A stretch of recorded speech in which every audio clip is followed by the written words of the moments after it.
أشهد أن لا إله إلا الله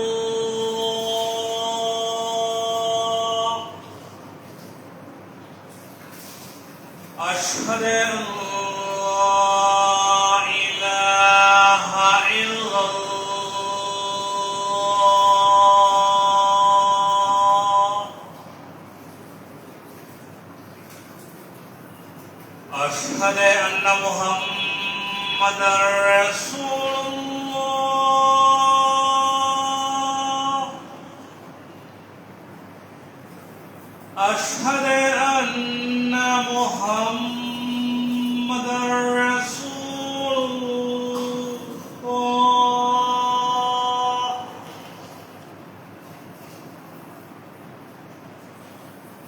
حي على الصلاة حي على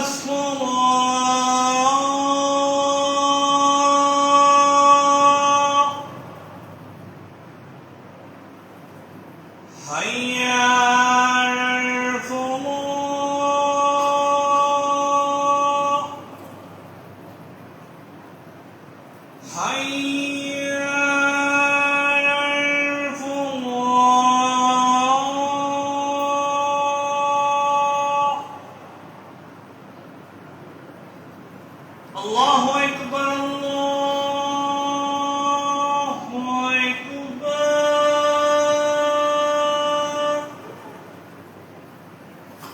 لا إله إلا الله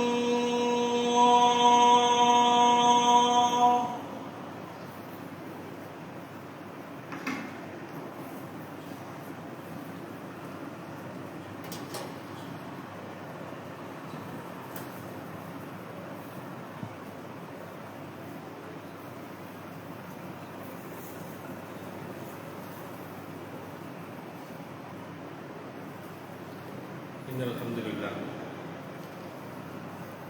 نحمده ونستعينه ونستغفره ونعوذ بالله من شرور أنفسنا ومن سيئات أعمالنا من يهده الله فلا مضل له ومن يضلل فلا هادي له وأشهد أن لا إله إلا الله وحده لا شريك له وأشهد أن محمدا عبده ورسوله اللهم صل على محمد وعلى ال محمد كما صليت على ابراهيم وعلى ال ابراهيم انك حميد مجيد اللهم بارك على محمد وعلى ال محمد كما باركت على ابراهيم وعلى ال ابراهيم انك حميد مجيد يا ايها الناس اتقوا ربكم الذي خلقكم من نفس واحده وخلق منها زوجها وبث منهما رجالا كثيرا ونساء واتقوا الله الذي تساءلون به والارحام ان الله كان عليكم رقيبا எல்லை இல்லாத இந்த அழகிய பிரபஞ்சத்தை படைத்து அதில் உள்ள பல லட்சம் கோள்களில் ஒரே ஒரு கோளை மட்டும் தேர்ந்தெடுத்து அதில் மனிதன் வாழ தேவையான அனைத்து விஷயங்களையும் உள்ளடக்கி நம்மையெல்லாம் அதில் வாழச் செய்திருக்கிற வல்ல ரஹ்மான் அல்லாஹுக்கே அனைத்து புகழும் புகழ்ச்சியும் அவனது வற்றாத பெருங்கருணையும் நிகரில்லாத அன்பும் எல்லையில்லாத அருளும் சாந்தியும் அகிலத்தின் அருட்கொடை அகிலத்திற்கு ஒரு முன்மாதிரி அன்னலம் பெருமானார் ஸல்லல்லாஹு அலைஹி வஸல்லம் அவர்கள் மீதும் அவர்களது குடும்பத்தார் மீதும் நட்பிற்கு இலக்கணமாக வாழ்ந்து இஸ்லாத்திற்காக தங்களுடைய இன்னுயிரையே தந்து வாழ்ந்த உத்தம சத்திய சகாபாக்கள் சகாபிய பெண்மணிகள் சூரியன் உதிக்கின்ற நாட்களிலேயே மிக சிறப்புமிக்க நாளான இந்த வெள்ளிக்கிழமை நாளில் சிறப்புமிக்க கடமையான இந்த ஜும்மாவுடைய கடமையை நிறைவேற்றுவதற்காக மலக்குமார்களுடைய பட்டியலிலே நம்முடைய பெயர்களை எல்லாம் பதிவு செய்துவிட்டு மலக்குகள் அமர்ந்திருக்கிற இந்த சபையிலே அமர்ந்திருக்கிற நம் மீதும் நமது குடும்பத்தார் மீதும் என்றென்று நின்று நிலவட்டுமாக என்ற பிரார்த்தனையோடு அல்லாஹ்வின் வார்த்தைகளான அருள்மறையாம் திருமறை திருக்குர்ஆனும் அன்னலம் பெருமானார் ஸல்லல்லாஹு அலைஹி வஸல்லம் அவர்களின் வாழ்க்கை வழிகாட்டுதல் இவை இரண்டும் மட்டும்தான் முழுமை பெற்றுவிட்ட தீனுல் இஸ்லாம் மார்க்கம். இவை இரண்டை தவிர இஸ்லாம் என்ற பெயரில் சொல்லப்படுகிற அனைத்து புதியவைகளும் அனாச்சாரங்கள், அனைத்து அலாச்சாரமும் வழிகேடு, அனைத்து வழிகேடும் நம்மை நரகில் கொண்டு சேர்த்துவிடும் என்ற அன்னலாரின் எச்சரிக்கை செய்தியோடு, அன்புக்குரியவர்களே, ஒரு நடிகர் 2 ஆண்டுகளுக்கு முன்பாக தன்னுடைய இளமை காலத்தை சினிமாவிலே நடித்து தனக்கான பேரையும் புகழையும் மிகப்பெரிய பொருளாதாரத்தையும் ஈட்டிக்கொண்டு தனது 50வது வயதிலே இதற்கு பிறகு தாம் நடித்தால் நம்முடைய நிலைமை என்னவாகும் என்பதை தெரிந்து கொண்டு ஒரு கட்சியை துவங்குகிறார். அப்படி ஒரு கட்சியை துவங்கிட்டு அவர் என்ன செய்றார், முதல்ல ஒரு மாநாடு நடத்துறார். ஒரு மாநாடு அவரை பின்பற்றக்கூடிய ரசிகர்கள் எல்லாம் கட்டுக்கடங்காம அந்த இடத்துல கூடி எந்தவித கட்டுப்பாடும் இல்லாம ஒரு மாதிரியான வெறித்தனத்தோடு, எந்த ஒழுங்குமுறையும் இல்லாமல், எல்லாரையும் பார்த்தீங்கன்னா 15 வயசுல இருந்து ஒரு 30 வயதுக்குட்பட்ட இளைஞர்கள். அது 2வது மாநாடுல நீங்க பாத்தீங்கன்னா வெளிப்பட்டிருக்கும். மதுரையில 2வது மாநாடு நடத்தினார். அப்ப என்ன செஞ்சாங்க, அந்த பைப்ல எல்லாம் கிரீஸ தடை வச்சாங்க. இவங்களோட அந்த வெறித்தனமான செயல், பைப்ல ஏறி, மரத்துல ஏறி, கூரையில ஏறி, அப்படி பண்ணிடக்கூடாதுங்கிறதுக்காக என்ன செய்ய, பைப்ல எல்லாம் கிரீஸ தடவி இவங்க ஏறிடக்கூடாதுங்கிறது. அப்படி அந்த நடிகர் நடத்தின அந்த மாநாட்டை பார்த்துட்டு வெளியே வந்த அந்த ரசிகர்கள்ல ஒரு புர்கா போட்ட ஒரு இளம் வயது பெண், இந்த ரீல்ஸ்ல நீங்கள்லாம் பார்த்திருப்பீங்க, நான் என்னுடைய தலைவனை பார்த்து விட்டேன், என் வாழ்நாள் திருப்தி, என்னுடைய ஆத்மா திருப்தி அடைந்து விட்டது, இதை விட எனக்கு மகிழ்ச்சியான தருணம் என் வாழ்நாளில் எதுவும் கிடையாது, நான் எதிர்பார்த்தது நடந்து விட்டது, எனக்கு பேரானந்தம் ப்ரோ. இதை பார்த்த இஸ்லாமிய சமுதாயம் அப்படியே வெட்கி தலை குனிந்தது. ஒரு இஸ்லாமிய வாலிப பெண் புர்காவோடு ஒரு நடிகனை என்னுடைய தலைவன் நான் பார்த்து விட்டேன், என்னுடைய வாழ்நாள் ஆசை இதுதான் என்று சொன்னால் எத்தனை இஸ்லாமிய இளைஞர்கள் அந்த நிகழ்ச்சியில, இந்த நடிகர் மட்டுமல்ல, இதை போன்று எண்ணற்ற நடிகர்களின் பின்னால் இருந்து கொண்டிருக்கிறார்கள் என்பதை நினைக்கும் பொழுது இன்றைய இஸ்லாமிய சமுதாயத்தின் இளைஞர்கள் எந்த நிலையில் இருக்கிறார்கள் என்பதற்கு எவ்வளவு வேதனை அளிக்கிறது. இன்னும் ஒரு கூட்டத்திலே நடந்த ஒரு நிகழ்ச்சியிலே அவரை பார்ப்பதற்காக முண்டி அடித்துக் கொண்டு தன்னுடைய கீழே மயக்கமுற்று ஒருவர் கீழே கடந்திருக்கிறார். அவன் மேலே ஏறி நிற்கிறான். அதை கீழே ஒருத்தன் கடக்கிறான்டா, அவன் என்ன நிலைமையான, அவனை காப்பாற்றி மேல தூக்கணுமேங்கிற சிந்தனை கூட இல்லாம எப்படியாவது அவனை பார்த்து விட வேண்டும் என்ற எண்ணத்தோடு அந்த கீழே விழுந்தவன் மேல ஏறி நின்று பார்க்கிறான். இவ்வளவு கட்டுப்பாடு இல்லாத ஒரு வெறித்தனமான ஒரு கூட்டம்.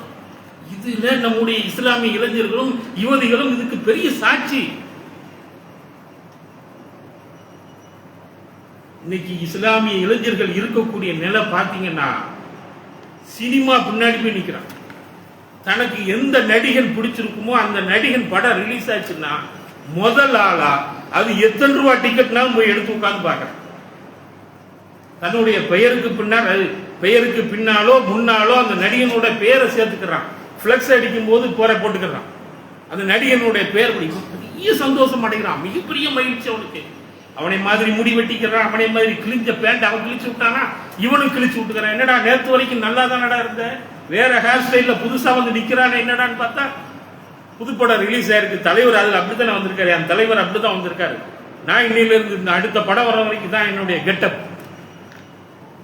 இதுக்கு 2 லேசா சலைத்தவர்கள் நம்ம இஸ்லாமிய வாலிப பெண்கள். இப்படி சினிமாவில் தான் அவன் அப்படி போய்கிட்டு இருக்கான்னு பார்த்தீங்கன்னா, இந்த சினிமாவில் அவன் ஒரு எவனையாவது அந்த ஒரு கதாநாயகன் அந்த சினிமா ஃபுல்லாக ஒரு புல்லட்டை ஓட்டினான்னா இவங்க அப்பா அம்மாட்ட போய் மல்லு கட்டுறது. இவனுக்கு அந்த குடும்பம் வறுமையில் இருக்கும், ஏழ்மையில் இருக்கும், நடுத்தர குடும்பமாக இருக்கும். எப்படியாவது எனக்கு நீ வாங்கி கொடுக்கணும் அந்த 2 லட்சம் ரூபாய் புல்லட்டை, இல்லது நீ எனக்கு கேடிஎம் வாங்கி கொடுக்கணும், நீ என்னென்னமோ பேர்லாம் சொல்றாங்க, அந்த பைக் எனக்கு வாங்கி கொடுக்கணும். இதுக்காக இவன் என்ன செய்வான், இவ்வளோ நேரம் வேலைக்கு போடா, நான் வேலைக்கு போக மாட்டான், காலேஜில் படிச்சுக்கிட்டு இருப்பான். நான் பார்ட் டைம் ஜாப் போறேன், எதுக்கு நான் படிக்கத்தான் போறான், அது செமஸ்டர் ஃபீஸ் கட்ட படிக்கிறான்னு பார்த்தா வாங்கின பைக்கு அடுத்தாயுமே அம்மாட்ட சொல்லியிருப்பான், நீ முதல் தவணையை கட்டு, 2வது தவணை அதுக்குள்ள நான் சம்பாரிச்சு மற்ற இதெல்லாம் நான் இஎம்ஐ நான் கட்டிக்கிறேன். அவன் பல்சர்ல போனா இவன் பல்சர்ல வாங்குறது, இவன் கேடிஎம்ல போனா அவன் கேடிஎம் புல்லட்டை தூக்கிக்கிறது. இது என்ன ஆகுது, தீய நண்பர்களோடு பழக்கம் ஏற்பட்டு மதுவுக்கு அடிமையாகி இந்த பிள்ளை நம்மளை வளர்ந்து காப்பாற்றுவான்னு ஆசையோடு இருக்கிற பெற்றோர்கள் ஆக்சிடென்ட் ஆகி செத்து போயிட்டான்ற செய்தியை கேட்டு துடிச்சு போறான். இவன் தான் நம்முடைய குடும்பம், இவன் தான் நம்முடைய எதிர்காலம் நினைச்சு பார்த்து பார்த்து வளர்த்த அந்த தாயும் தோப்பனும் நொந்து நூடுல்ஸா போயிட்டான். சினிமா, போதை, விளையாட்டு 10, 12 வயது 8ஆம் கிளாஸ் 9ஆம் கிளாஸ் வரைக்கும் அவங்க அம்மா எல்லாரும் வெளியே போடா வெளியே போய் விளையாடுன்னா போகவே மாட்டான், வீட்டுக்குள்ளேயே முடையும் கிடப்பான். 10th முடிச்சு +2 ஆரம்பிக்கும் போது பேட்டை தூக்கிட்டு வெளியே போறவன் தான் ஐயோ அம்மா அப்பா சந்தோஷப்படும், இவ்வளவு நேரம் வீட்டிலே கிடந்த போகட்டும், போய் 4 பேர்கிட்ட பழகட்டும், நல்லா வரட்டும்னு நினைச்சு அனுப்புவாங்க. அன்னைக்கு கிரிக்கெட்டு மட்டையை பிடிக்கிறவன் அப்புறம் தான் தெரியும் தனக்கு பிடித்த முடியும். இப்ப T20 இன்னைக்கு நடக்குதா, இந்தியாவுக்கு சவுத் ஆப்பிரிக்காவுக்கு இப்ப நடக்குது. அவனுக்கு பிடிச்சு பார்த்துக்கிட்டு இருக்கான், வேலை வெட்டியெல்லாம் விட்டுருவான், எந்த வேலையும் இல்லை. அம்மா எந்த வேலை சொன்னாலும் போறது இல்லை, கடைக்கு போயிட்டு வை, நைட்டுக்கு குழம்பு வைக்கிறதுக்கு அது இருந்தா தாண்டா முடியும். இனி 11 மணி வரைக்கும் நான் எங்கேயும் அசைய மாட்டேன், உட்கார்ந்த இடத்த விட்டு அசைய மாட்டேன், வேற யாரும் வேற எந்த சேனலும் பாத்திரக்கூடாது. அப்படி உட்கார்ந்து இருப்பான், உட்கார்ந்து ரிமோட் அப்படி உட்கார்ந்து வச்சுக்கிட்டு இருந்தான்னு வைங்க, ஒரு பொசிஷன்ல உட்கார்ந்துகிட்டு இருக்கான்னு வைங்க, காலை தூக்கி முன்னாடி உள்ள பெஞ்சில் தூக்கி போட்டு உட்கார்ந்துகிட்டு இருக்கான். ஒரு பொசிஷன்ல அவனுக்கு பிடிச்ச ஆட்டக்காரன் அடிச்சுக்கிட்டு இருக்கான், 6 அடிச்சுட்டான், அவ்வளவுதான். இப்ப அந்த பொசிஷனை மாத்த மாட்டான், அப்படியே உட்கார்ந்துருப்பான். ஏன் அடுத்த 6 அடிக்கணும், இடம் மாத்திட்டு அவன் ஏதாவது அவுட் ஆகிடக்கூடாது. அட என்ன சிந்தனை பாருங்க, விளையாட்டில் எவ்வளவு வெறி பிடிச்சு போயிருக்கான். சினிமா, போதை, விளையாட்டு, சரி இதுதான் இருக்குன்னு பார்த்தா காதல் என்னும் காம லீலையில விழுந்து மோசமான விளைவுகளை குடும்பத்துக்கு ஏற்படுத்துறான். 17 வயசு வரைக்கும் அம்மா சேலையை பிடிச்சிக்கிட்டே அம்மா அம்மானுக்கிட்டு இருந்தவன் காலேஜுக்கு போறான், படிக்கிறான், என் பிள்ளை நல்லா வந்துகிட்டு இருக்கான்னு பாத்தீங்கன்னா 25 வயசுல எவ்வளவு ஒரு கிறுக்கச்சியை, எவ்வளவு ஒரு கிறுக்கனை பிடிச்சிக்கிட்டு இவ்வளவு பண்ணி நிக்கிறான். அம்மாவும் அத்தாவும் அதிர்ந்து போய் பேரஞ்சமாய் நிக்கிறாங்க. இது என்னடா இது, யாருன்னே தெரியாது, யாருடா இது, என்ன ஏது எதுவுமே தெரியாத ஒரு மனநிலை இவ்வளவு பிடிச்சி எடுத்துட்டு வந்திருக்கிய, யாரு கெட்டுனா இவனைத்தான் கெட்டு, உங்களுக்கு அதெல்லாம் தேவையில்லை, எனக்கு நீங்க கெட்டி வைக்கிறீங்களா இல்லையாங்கிறான். இவன் என்ன செய்யறான், நீங்க கெட்டுறீங்களா இல்ல நாங்க போயிடவா. அவமானம் தாங்க முடியாமல் இஸ்லாம் தற்கொலையை தடுத்திருக்கிறது.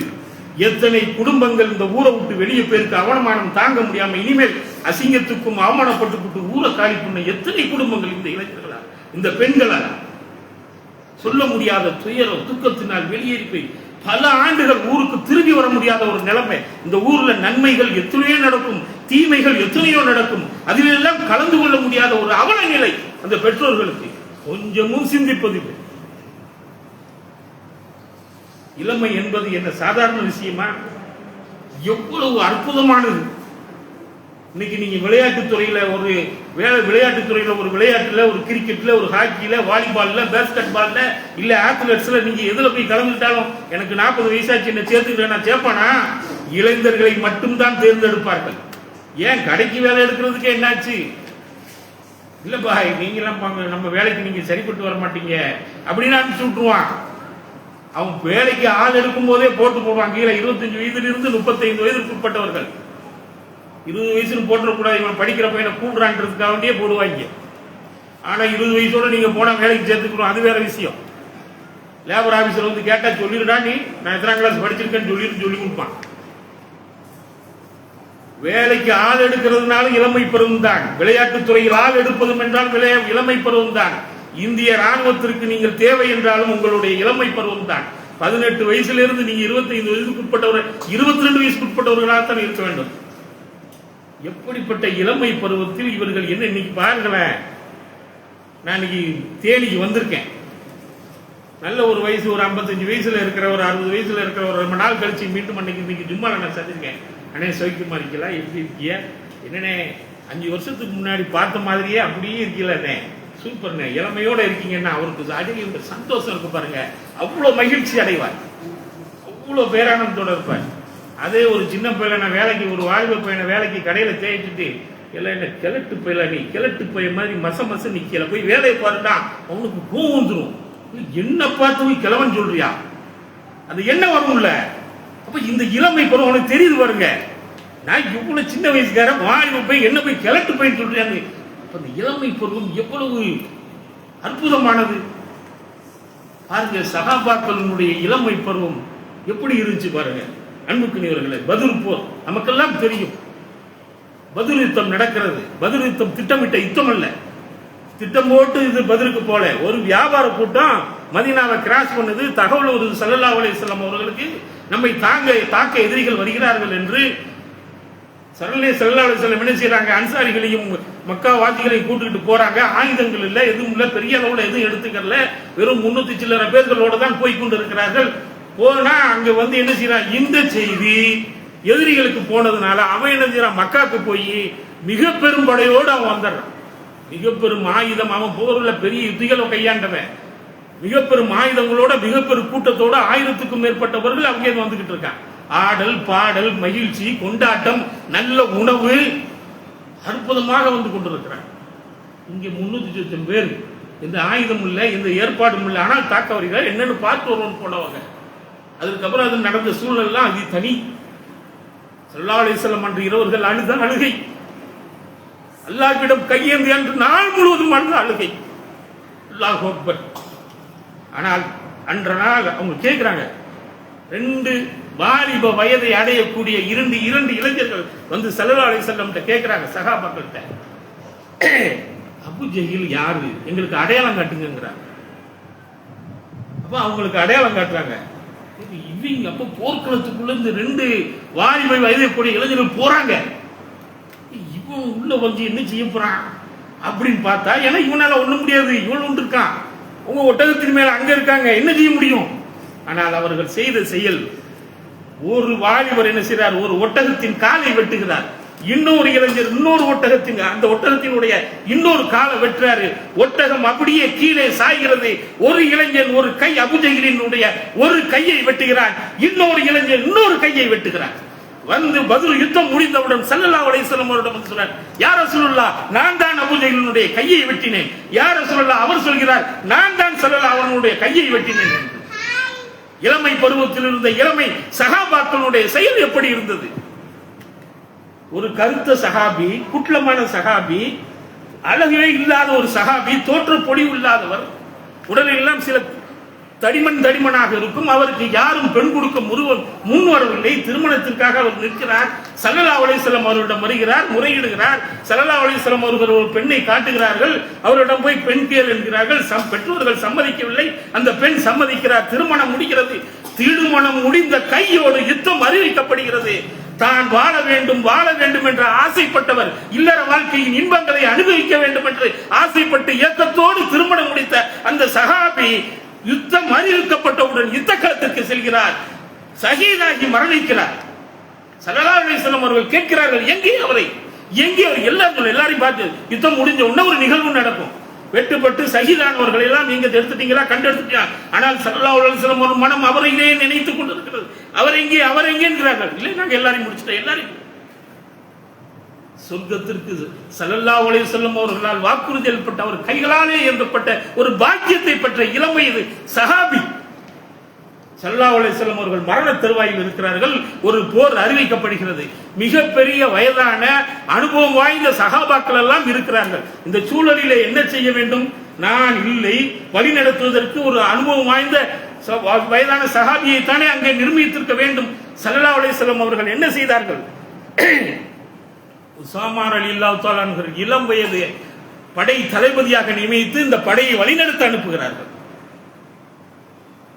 மிகப்பெரிய அனுபவம் வாய்ந்த அலி ரலியல்லாஹு தஆலா, உமர் ரலியல்லாஹு தஆலா, அபூபக்கர் சித்திக் ரலியல்லாஹு தஆலா எல்லாம் இருக்கிறார்கள். ஆனால் ஸல்லல்லாஹு அலைஹி வஸல்லம் அவர்கள் உஸாமா ரலியல்லாஹு தஆலா அந்த இளஞ்ச சஹாபியை அவர்கள் என்ன செய்தார்கள்? இந்த படையை வழிநடத்தி செல்லுங்கள் என்று அனுப்பி வைக்கிறார்கள். அன்புக்குரியவர்கள், அபூ ஹுரைராவுடைய வாழ்க்கை எப்படி இருந்தது? அவர் வறுமை குடும்பத்தில் பிறந்து வறுமையாக வாழ்ந்தவர். திண்ணை தோழர், பள்ளிவாசலிலே தங்கி இருக்கிறார். அவருக்கு என்ன உழைக்க தெரியாதா? அவரால் என்ன உடல் உழைப்பை கொடுத்து அவரால் சம்பாதிக்க முடியாது? செஞ்சிருக்கலாம். மார்க்கத்தை அறிய வேண்டும், அல்லாஹ்வை அறிய வேண்டும், அல்லாஹ்வின் தூதரோடு இருக்க வேண்டும், அல்லாஹ்வினுடைய தூதரினுடைய செய்திகளை கேட்க வேண்டும் என்பதற்காகவே பள்ளியில் தங்கி இருந்தார். பல நாட்கள் அவர் பட்டினியில் மயங்கி விழும் பொழுது சிறுவர்கள் அவர் மேலே ஏறி விளையாட நினைவுகளை எல்லாம் பின்னாளில் அவர் சொல்கிறார்.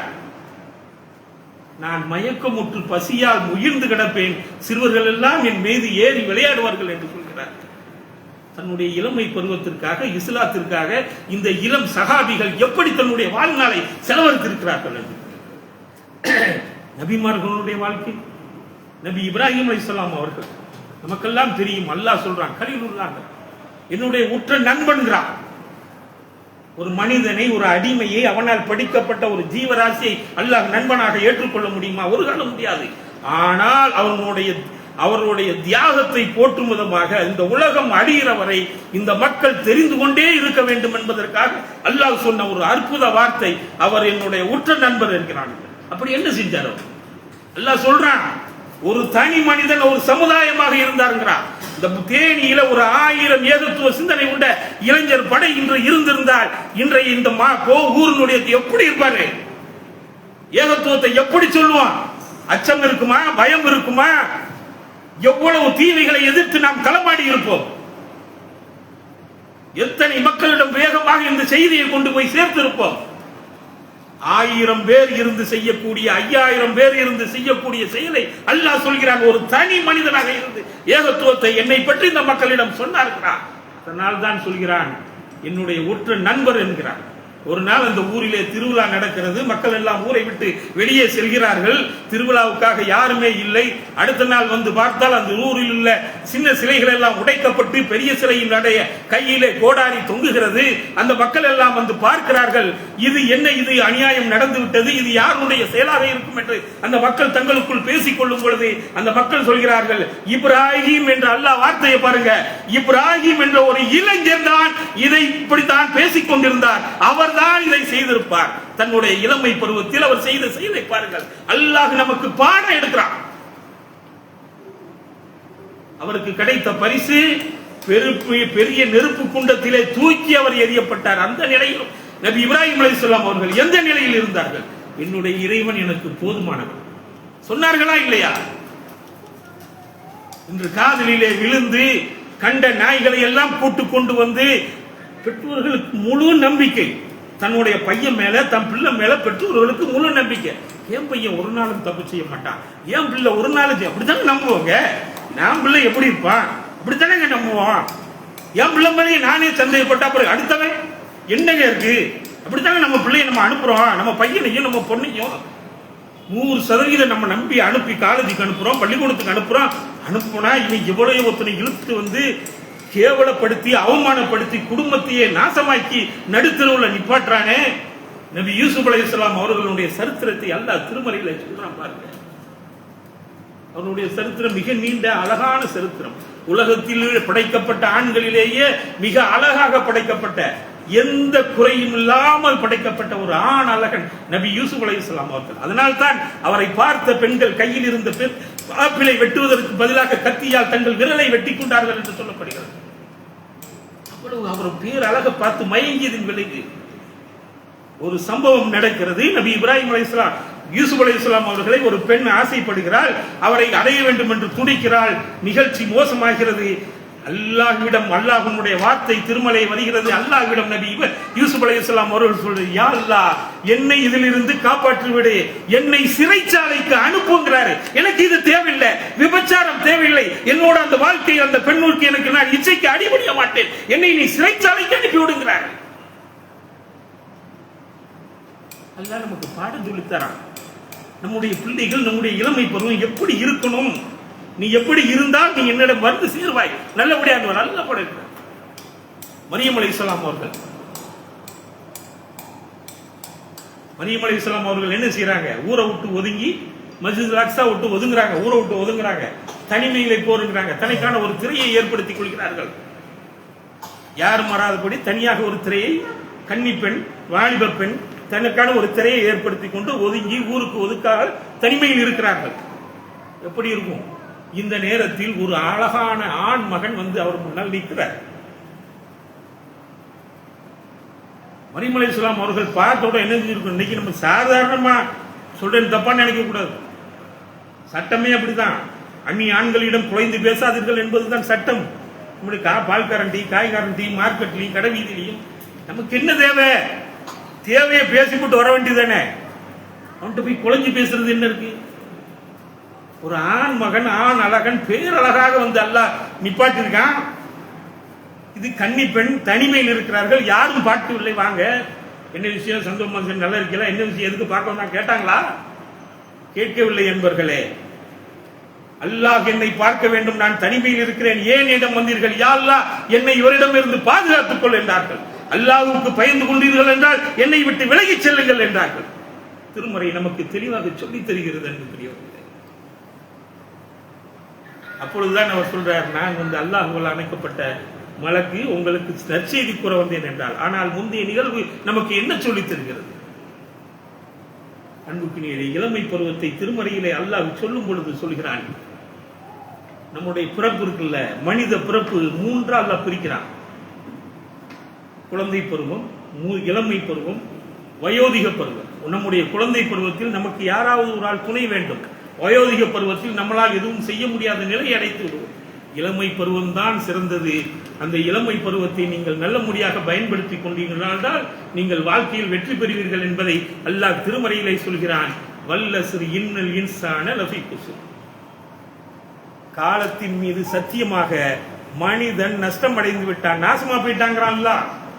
இப்ப வாங்க, நாளை மறுமையிலே மகசர் பெருவெளியிலே வெட்ட வெளியிலே சூரியன் மிக நெருக்கமாக நிறுத்தப்பட்டிருக்கும் போது பூமி தட்டையாக புல்பூண்டுகள் இல்லாமல் எந்த நிழலும் இல்லாமல் சூரிய வெப்பம் நம்மை தகிதகித்து நாம் நிர்வாணமாக காலில் செருப்பு இல்லாமல் என்னுடைய நிலை என்னவாகும் என்று பேயரஞ்சி பித்து பிடித்தவன் போல் பைத்தியம் பிடித்தவன் போல் நிற்போமே. அந்த நிற்கதியான நேரத்தில் அல்லாஹ் தன்னுடைய அரசில் 7 பேருக்கு என்ன செய்யறான்? நிழல் கொடுக்கிறான். அதில் ஒரு பிரிவார் தன்னுடைய இளமை காலத்தில் இறை அச்சத்தோடு இறை பள்ளியில் தொடர்பு கொண்டு வாழ்ந்தார்களே, அவர்களுக்கு நான் பள்ளி நிழலை கொடுப்பேன் என்கிறான். இப்பொழுது சொல்லுங்கள், வல்லஸ்ரி இன்னல் இன்சான லஃபீ குஸ்ர். காலத்தின் மீது சத்தியமாக மனிதன் நஷ்டம் அடைந்து விட்டான். தன்னுடைய இளமை காலத்தை வீணாக சினிமா, போதை, காதல் என்று கேவலமான வாழ்க்கை வாழ்ந்தவன் நாளை நரக நெருப்பில் நாசமாய் போவான் என்ற திருமறை வசனம் நமக்கு தெளிவாக சொல்கிறது. இந்த இளைஞர்கள் இப்படி போவதற்கு பெற்றோர்களாகிய நாமும் மிக முக்கியமான காரணம். கையில கிதாபு கொடுத்துட்டு போத போய் அடிப்பை ஓதிட்டு வா நம்ம அனுப்பிச்சிடுறோம். போதுமா?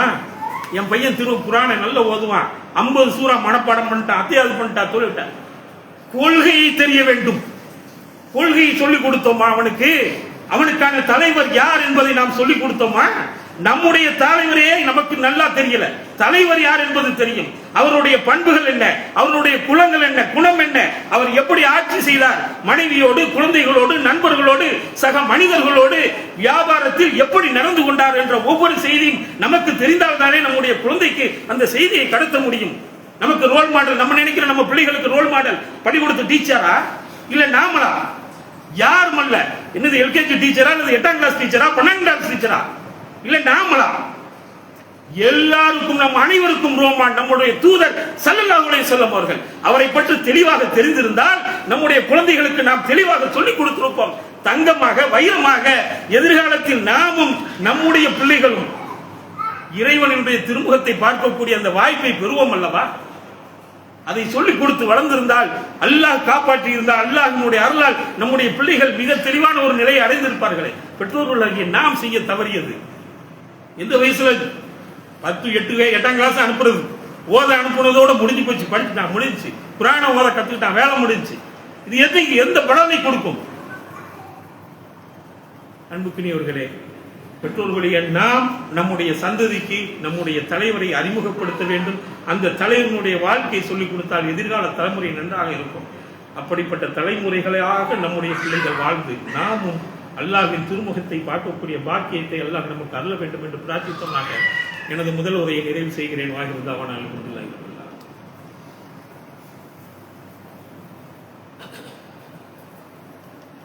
அன்புக்குரியவர்களே, அல்லாஹ்வை போற்றி புகழ்ந்தவனாக அல்லாஹ்வின் தூதர் ஸல்லல்லாஹு அலைஹி வஸல்லம் அவர்களுக்கு அல்லாஹ்வுடைய ஆணையினாக இப்போ இருக்கிற கிளைமேட் முன்ன பின்ன ஒரு மாதிரி இருக்குது. மழை பெய்யுது, வெயில் அடிக்குது, கடுமையான பனி இருக்குது.